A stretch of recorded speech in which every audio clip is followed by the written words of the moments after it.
Bismillahirrahmanirrahim. Assalamualaikum warahmatullahi wabarakatuh dan selamat pagi. Okey, hari ini kita sambung 5.2 larutan dan kadar keterlarutan. Okey, di dalam bab ini, di dalam subtopik ini kita akan tengok apa itu larutan, apa maksud larutan, apa maksud zat terlarut dan juga pelarut. Okey. Jadi kita tengok satu-satu ya. Okey, zat terlarut ni, okey. Zat terlarut tu adalah bahan yang akan melarut di dalam pelarut. Okey. Manakala pelarut ialah cecair yang melarutkan zat terlarut. Manakala larutan adalah campuran yang terhasil apabila zat terlarut larut di dalam pelarut. Okey, sebagai contoh, tengok sini. Sebagai contoh, di sini kita ada gula, air.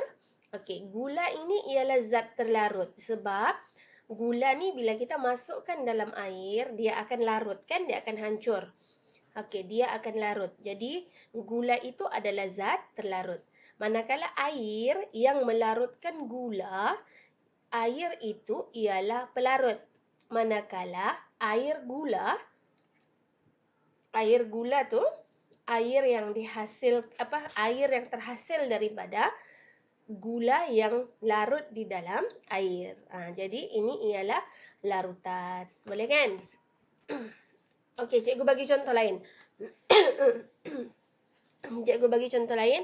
Kalau air garam, larutan garam ataupun air garam, dia terhasil daripada garam yang dilarutkan di dalam air. Jadi, garam itu adalah zat terlarut dan air adalah pelarut. Jadi, larutan garam terhasil daripada gula dan air. Okey? Okey. Larutan ni, dia ada 3 jenis. Okey, ada 3 jenis. Dia bergantung kepada kuantiti zat terlarut yang ada di dalam larutan. So, ada 3 jenis. Yang pertama, larutan yang cair. Yang kedua, larutan pekat. Dan yang ketiga, larutan tepu. Okey? Okey, ini adalah perbandingan di antara larutan cair, larutan pekat dan larutan tepu. Okey. Larutan cair tu larutan yang macam mana? Larutan cair itu adalah larutan yang dia punya kuantiti zat terlarut di dalam larutan tu sedikit. Jadi, bila kita tambah lagi zat terlarut, dia boleh lagi melarutkan banyak zat terlarut. Okey? Untuk mudah kamu faham, larutan cair tu dia punya kuantiti zat terlarut sedikit sahaja. Okey? Okey, lepas tu larutan pekat. Larutan pekat ni dia punya kuantiti zat terlarut yang ada di dalam pelarut tu banyak. Jadi dia hanya boleh melarutkan sikit je lagi. Sikit je lagi kita tambah zat terlarut. Kalau kita tambah banyak sangat, dia tidak boleh hancur sudah. Okey? Jadi larutan pekat tu dia punya kuantiti zat terlarut banyak. Okey, lepas tu larutan tepu. Larutan tepu ni dia punya kuantiti zat terlarut berlebihan. Kuantiti zat terlarutnya berlebihan. Jadi maksudnya ni, kalau larutan tu bila kita tambah contohnya gula kan, larutan gula yang tepu, bila kita tambah lagi gula tu tidak boleh hancur sudah. Sebab kuantiti zat terlarutnya sudah berlebihan. Okey? Tidak ada sudah molekul air yang boleh bertindak balas dengan gula untuk melarutkan gula. Itu maksud larutan tepu. Tepu ni maksudnya tidak boleh sudah macam otak kita kan. Kalau otak kita sudah tepu, kalau cikgu ajar lagi, otak kita tidak boleh terima sudah. Macam tu. Otak kita tidak boleh terima sudah. Macam tu lah larutan tepu. Bila kita tambah lagi zat terlarut, dia tidak boleh hancur sudah. Okey. Seterusnya kita tengok larutan dan ampaian. Okey. Larutan ni adalah campuran jernih yang terhasil bila zat terlarut larut di dalam pelarut. Contohnya air gula, air garam, macam tu kan? Okey. Kalau kemudian ampaian ni adalah campuran keruh yang terhasil bila zat terlarut tidak boleh larut di dalam pelarut. Contohnya di dalam air yang ada pasir. air yang ada pasir kan, pasir tu dia tidak boleh larut di dalam air. So bila ada pasir di dalam air, jadilah ampayan. Okey, ampayan ni bila kita biarkan dia punya zat terlarut tu dia akan termendak di bahagian bawah larutan.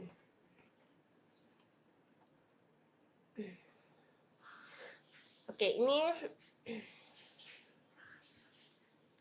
ini adalah contoh ampayan ya, serbuk kapur. Okey, serbuk kapur yang ada di dalam air ni contoh ampayan. Okey, seterusnya kita tengok keterlarutan. Okey, apa maksud keterlarutan? Okey, keterlarutan ialah kuantiti maksimum. Kuantiti maksimum maksudnya kuantiti yang paling banyak sudah. Kuantiti maksimum zat terlarut yang boleh larut di dalam 100 ml pelarut pada suhu tertentu. Okey, cikgu ulang ya. Keterlarutan ialah kuantiti zat terlarut yang boleh larut dalam 100 ml pelarut pada suhu tertentu. Okey, kadar keterlarutan ni dia dipengaruhi oleh 3 faktor. Yang pertama suhu, yang kedua kadar kacauan. Yang ketiga saiz zat terlarut. Okey.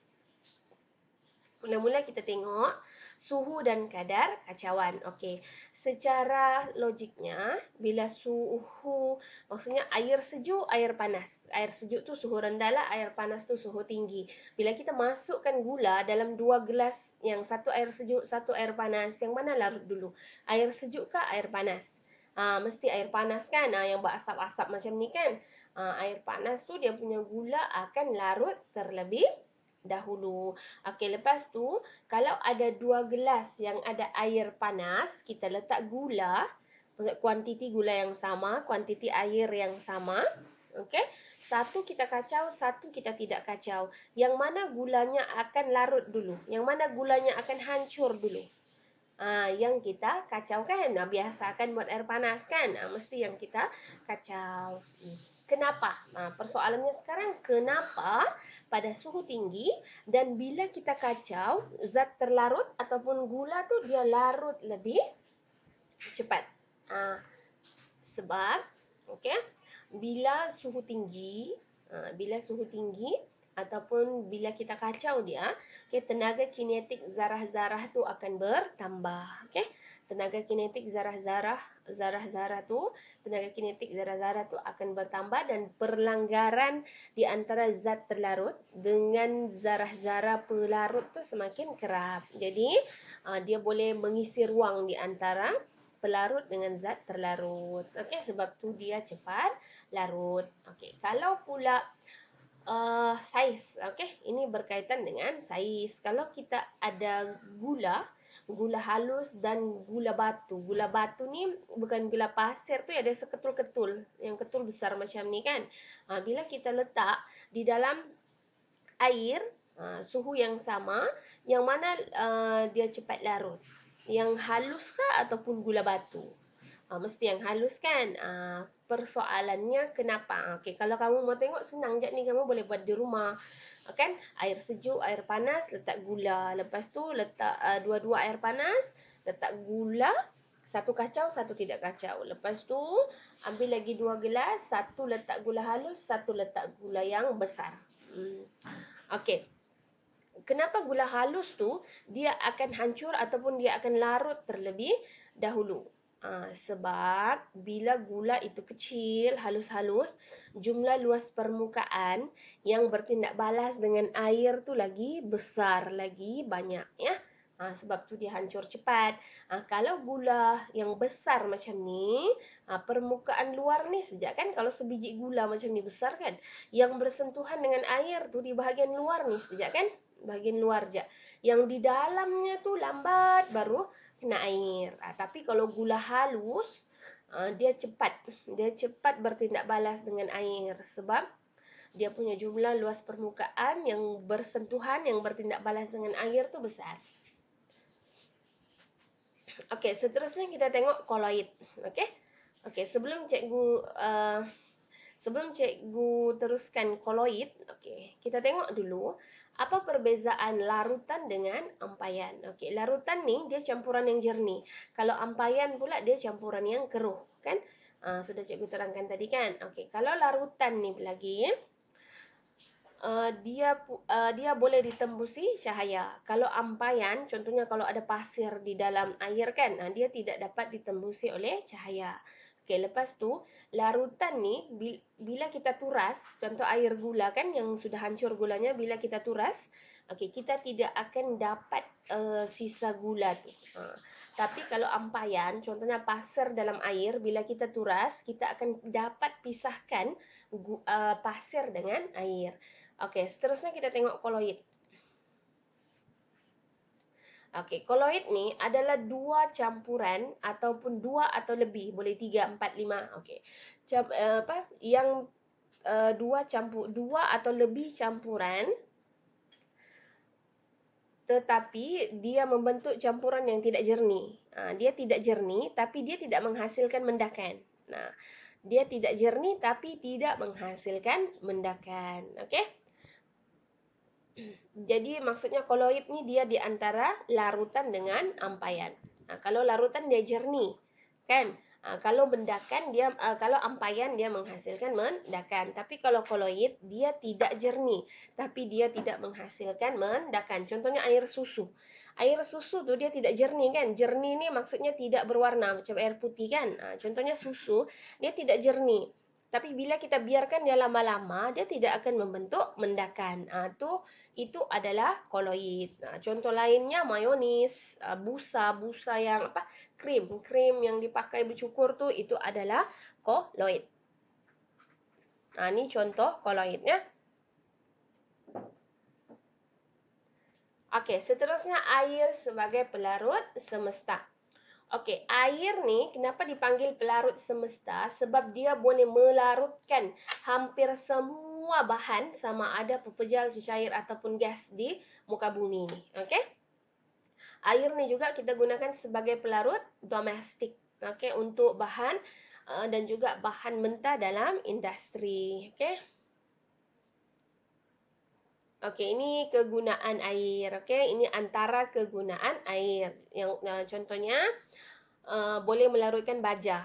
Okey, melarutkan baja supaya baja tu dia mudah diserap oleh akar tumbuhan. Okey, untuk menghasilkan minuman ringan. Okey, kemudian untuk melarutkan deterjen ataupun sabun lah. Untuk melarutkan deterjen, sabun tu dia tidak akan berfungsi untuk membersihkan kalau tiada air. Dia mesti ada air. Okey, kemudian pelarut bukan air. Pelarut bukan air ni maksudnya pelarut selain daripada air lah. Biasanya pelarut bukan air ni dia mudah meruap. Contohnya alkohol. Alkohol ni dia diguna di dalam minyak wangi dan antiseptik. Antiseptik ni bahan kimia yang kita apply pada kulit. Okey, kemudian kerosin. Kerosin, tahukah kerosin? Minyak tanah. Untuk lampu kan? Apa lagi kegunaan lain kerosin? Okey, lepas tu ini aseton. Aseton ni varnis kuku. Tahukah varnis kuku? Okey, kemudian turpentin. Turpentin ni untuk menanggalkan kotoran, cat dan juga digunakan sebagai pencair cat. Dan yang terakhir sekali adalah ether. Ether ni digunakan dalam pengekstrakan minyak. Okey, itu sahaja untuk 5.2. Sekiranya ada apa-apa soalan, boleh tanya cikgu ya. Okey, terima kasih.